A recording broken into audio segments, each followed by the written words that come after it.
I don't know whether we're going to get him tomorrow, or a month from now, or a year from now, but we're going to get him. Dead or alive. The United States has conducted an operation that killed Osama bin Laden, the leader of Al-Qaeda, and a terrorist who's responsible for the murder of thousands. It's time to stop being so gullible. How many times have we caught our government and other governments lying to us? They lied about the Gulf of Tonkin in 1964 to get us into the Vietnam War. Said that attacks happened to our ships that never occurred. It's now been declassified that it was totally staged. We were lied to about WMDs, weapons of mass destruction, in a premeditated way to launch the war against Iraq. We were told Saddam was training Al-Qaeda. They showed us the satellite photos of the beached aircraft that they were training in. Turned out it was all a lie. They showed the world, once they took over Iraq, the mobile anthrax labs that launched the attacks on America. Turned out it was a super U.S. government strain and launched out of Fort Detrick, Maryland. And the anthrax mobile labs were British hardware sold to the Iraqis on record that were for pumping up hydrogen balloons to direct artillery during the Iran-Iraq war years before. The point is, they premeditatedly lie to all of us. They lied to us about Private Jessica Lynch. Remember that whole story? She didn't fight valiantly in the resupply convoy. It was the men that did, but they wanted to have a PR stunt to get women to join the military, so they said the men cowered while she got up there like Audie Murphy machine gunning the Iraqis. Turns out she cowered in the vehicle. The Iraqis took her to the hospital, and then the Iraqi military pulled out as the U.S. took over. The Iraqi doctors went, do you remember all this? To the U.S. forces, said, we have some of your people here, please come. And they got Jerry Bruckheimer on the phone, the Pentagon did, the famous director of Black Hawk Down, and said, over satellite feed, help us script saving her from enemies. But then things got more interesting before I get into the whole bin Laden fable. Members of her unit started talking to the press saying she cowered in fear and none of this was real, so they started dying in car wrecks and being shot in the head. And finally, Lynch came out and said, look, it's all fake, none of it's true. The Pentagon told me to lie. Remember that NFL player, the big star, Pat Tillman, joined the military after 9/11, went over to Afghanistan, wrote letters home to his family saying, this is all a fake war. There's no Al-Qaeda here. It's about controlling the poppy fields. Well, we heard he was charging an Al-Qaeda emplacement. Might as well have been an Easter Bunny emplacement or a Lucky Charms emplacement, and was killed by Al-Qaeda valiantly. Another recruiting tool, even in death. Turns out the Pentagon knew he was planning to go home and speak out against the war, and that wasn't about to happen. So he was shot at a distance. He hid behind a rock, begged for help. The Black Op team went up, shot him in the face 3 times with a 1 burst from an M16 with a 3-inch pattern from about 1.5 yards away. And the Army coroners wouldn't lie and said the evidence showed he'd been murdered. He wasn't charging an Al-Qaeda nest. You know, I could go on for hours with lies. And I could go on for hours about the lies of the bin Laden fable on May 1st, a few weeks ago. And we've had the international media across the board attack us and call us conspiracy theorists for simply pointing out the inconsistencies in the official fable itself. But before I get into the latest developments, I just want to be clear. I was told by Dr. Pachinik, who was the co-author of Tom Clancy's book and who has been a major Hollywood producer with huge Tom Clancy films that have come out, who did write the psychological warfare manuals for the CIA and State Department. I was told in 2002 by him, and I've since interviewed him again, that bin Laden had died of Marfan's disease. You can only live a few years with that.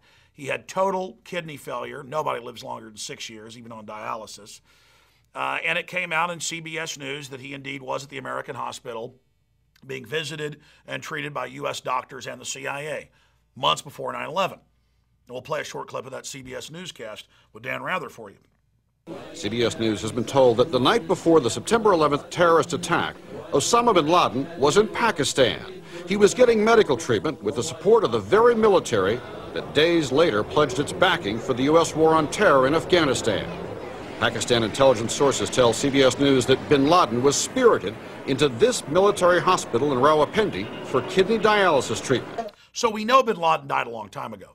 And then I interviewed, off record, 2 high-level Bush administration people that blew the whistle for me in 2002. We were the first to report that. Then Madeleine Albright came out on Fox News with Morton Kondracki's show and said they have his body frozen or plan to roll it out in the 2004 election and that they better not. Then Walter Cronkite, the late Walter Cronkite, very high-powered at the time, deep member of the elite organizations, came out and said the same thing. Teresa Heinz Kerry.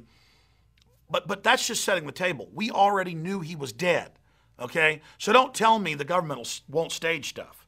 You know, I get emails and see comments on some of these videos we've put out that have 800, 900,000 views covering this bin Laden situation.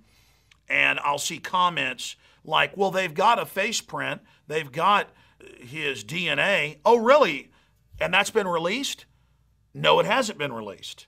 I mean, the FBI crime lab was on record over a decade ago framing people on an industrial scale. Look at all the other crime lab scandals where they frame people in Houston, Texas, and San Francisco, California. Thousands of people a year on record. They just frame people. But they won't even release that fake evidence. They won't release a photo, but select members of the Senate are allowed to see it. They don't want Photoshop experts being able to look at it. But then there's all the other lies. We're told there was a 40-minute firefight, and on the news they put up animations of bin Laden firing and fighting, a guy that could hardly walk 10 years ago with his disease. Turned out that wasn't true. They told us he used his wife as a shield. Turns out that wasn't true. Said it was this huge, elaborate palace. Looked like a Chicago crack house or Dallas crack house to me. Then we're told that the Navy SEALs were told to go in and kill him, and that he resisted, but he didn't resist. Then that they were to capture him, but they went ahead and still killed him. If he's the biggest intelligence prize for the 160 buried nukes in the U.S., they tell us, and KSM says there's nukes, and that if we kill bin Laden, this is weeks before getting you all scared, that they're going to nuke us. Why didn't they get that intelligence asset back if waterboarding's so great and gave us the leads, which they now admit isn't true? They're trying to sell us on torture because we'll put up with that, we'll put up with anything. If he's the greatest intelligence asset in modern history, why didn't they capture him? Lies, lies, lies. Then we were shown that Situation Room photo. And there was Obama looking tough. He's a guy who's decisive. Hillary was, oh my gosh. Yeah, when she called in all those hits, all those Arkansans, she's real. Oh, somebody's being killed. Turns out it was all fake. They told us they were watching live video feeds. Days later, actually there's no live video feed and they weren't watching anything. Well, you can look at the photo and see it was staged. The way they rolled out the terror alerts 2 weeks before, the way they started rolling out that, oh, you're going to have presidential warnings on your cell phone, and the government's going to break in at telescreens at malls and Walmart, and we've got to warn you. And then when they killed him, they told us, now the terror attacks are much worse. We've got to take all your rights and have TSA-trained goons at bus stations, train stations, on the streets. They're going to hit us. It's all over. Give your rights up. Government wants to take care of you. Don't be mad about the banker bailouts. Don't be mad about the depression. Believe the government. We're not even in a recession. Unemployment's only 9%. Even 60 Minutes admits 22%. So does every other major economist worth their salt. We live in a total system of lies. Then I see all the big mainstream news articles saying, oh, what's Alex Jones going to do now? They've released 5 videos captured in the compound. And all of the, quote, new videos but one, and we've written articles about this and show the still images side by side, are previous bin Laden videos that were released many years ago. And notice he never ages. And we have the CIA admitting last May that they have released fake bin Laden videos before in the Washington Post. So we have a government that lies to us constantly, admits they've made fake bin Laden videos. We get the 5 new videos, and they're all recycled videos. And so folks wouldn't notice that as much, because all they did was change some of the color tint on it in the chroma controls of the video editor.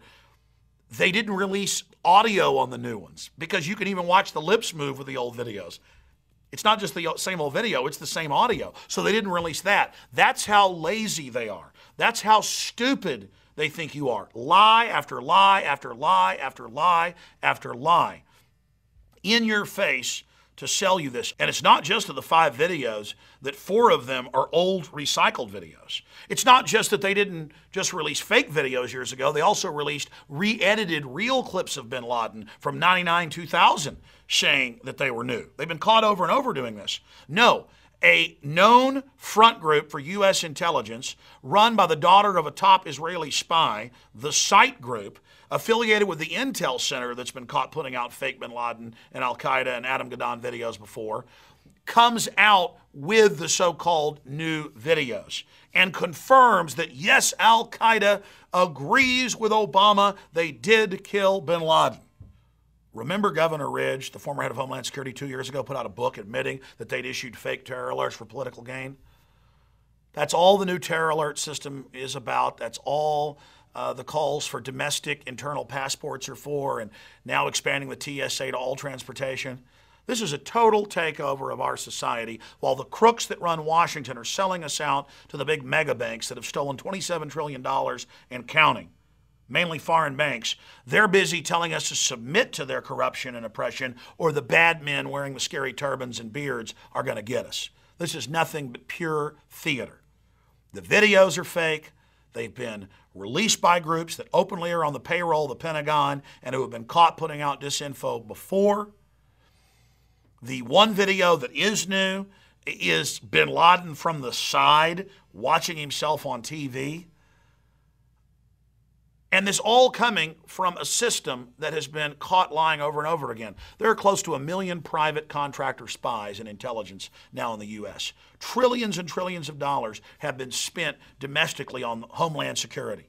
This is the military-industrial complex creating a market to take over every industry in America and to now come out with no travel, no fly list, where there's no judge, no jury. They just put you on the list and tell you that you can't own a gun if they say, no judge or jury. That's being announced by Rahm Emanuel, Chucky Schumer, all these people. And Amtrak's coming out and saying, we agree, please start searching everybody, make people get government permission to even be able to get on a train. This is the Reichstag 2.0. And this was done as a desperate kickoff for Obama's re-election campaign that they've kicked off so he can carry out the globalist agenda. In closing, I want to go to the heart of the matter. We've seen White House advisors, former Clinton advisors like Robert Shapiro, openly write articles for the Financial Times of London and other publications. We've seen neocon writers in big syndicated columns talk about how much we need a new 9/11 to expand the empire and the domestic crackdown so the political ruling class can continue their criminal activity. They know they're in trouble. They know they've committed all these crimes and stolen all this money. So they need this supposed outside threat, so we'll stand down and let them take over our lives. This is all a trial balloon, this bin Laden rollout to stage new terror attacks. As they've told you, more liberty has to be given up now that the terror leader's supposedly been killed. And terror attacks are imminent, including nuclear. Now, whether they go ahead with the new false flag staged event or not, it's a psychological form of terrorism. Do what we say or bad things are going to happen. Like Luigi in the old mafia days saying, I'm not going to burn down your family grocery store in New York, but you better pay me protection money, because if you pay me, I'll stop those that will. And then if you don't pay him the protection money, he lets his cousin, Fredo, a.k.a. Osama bin Laden, the known admitted CIA asset, come burn down your grocery store. Or at least he says his cousin did it. It's very simple. And they are test marketing right now massive new stage terror attacks to use this whole Homeland Security grid against the American people. Remember, 2 years ago, law enforcement, FBI, federal marshals, state police sent me Homeland Security reports, state police reports, where 90+% of all anti-terror training is for Ron Paul supporters, in the fetters, people that want the Second Amendment, those that want to control our borders, people that want American sovereignty and are against this outside banking cartel takeover. It's that simple. So they're getting ready to stage new terror. They are testing you to see if they can get away with this. So please warn everyone you know, because this republic is in deep trouble. And the terror threat is a manufactured threat to menace the people. I'm Alex Jones. Don't give up your liberty. The spirit of 1776 can save this republic. Thank you for watching. Visit Infowars.com and PrisonPlanet.com. When you're on the site, you can also tune in 24 hours a day to my daily radio broadcast. There's also a free iPhone app to listen to the syndicated radio show when and where you want.